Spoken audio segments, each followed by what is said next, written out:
कसली ही नोटीस आहे, काय त्यामध्ये मेन्शन केलं? आगामी लोकसभा निवडणूक 2024च्या पार्श्वभूमीवर प्रतिबंधात्मक उपाययोजना पोलीस डिपार्टमेंटतर्फे करण्यात येतात। त्याच्यामध्ये महाराष्ट्र पोलीस कायदा कलम 56 आणि कलम 57 अन्वये विविध व्यक्तींना हद्दपार करण्याची तरतूद आहे। तर त्यामध्ये सुधाकर बडगुजर यांच्यावर 2014 साली एक गुन्हा दाखल होता।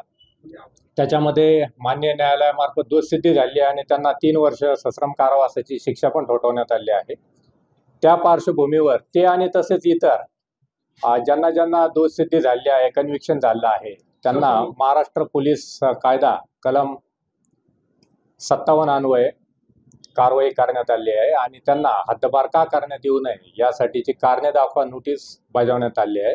आज त्यांना त्यांचे म्हणणे माननीय पोलीस उपायुक्त परिमंडळ 2 यांच्या समोर सादर करायचे। किती दिवसांची मुदत दिली देण्यात आली सर म्हणणं मांडण्यासाठी? त्यांना म्हणणं मांडण्यासाठी यापूर्वी मुदत दिली होती।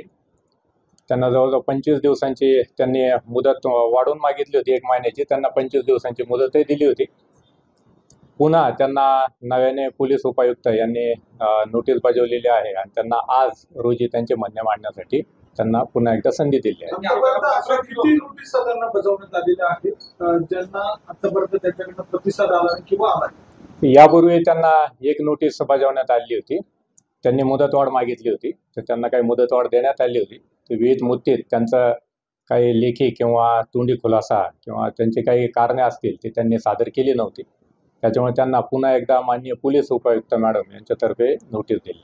त्यांनी किती दिवसांची मुदत मागितली? त्यांनी पत्र दिलं होतं? त्यांनी 20 एप्रिलला पत्र दिलं होतं। 30 दिवसाची मुदत मागितली होती, परंतु लोकसभा निवडणुकीची तारीखच मुळात 20 या असल्यामुळे त्यांना 8 मे पर्यंतची मुदत देण्यात आली होती। एबीपी माझा, उघडा डोळे बघा नीट।